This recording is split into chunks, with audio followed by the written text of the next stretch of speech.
It's interviews of recent past shows. We're always adding new stuff there too, so enjoy.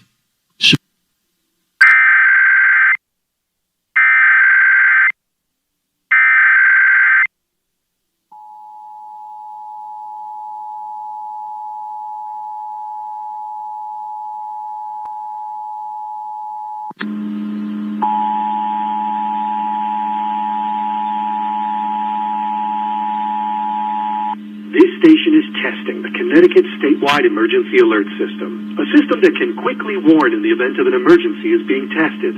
If this had been an Amber Alert, evacuation, or other emergency, an official message would have followed the alert tone. This concludes this test.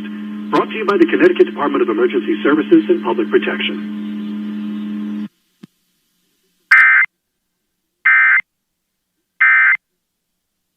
Deliver our chronic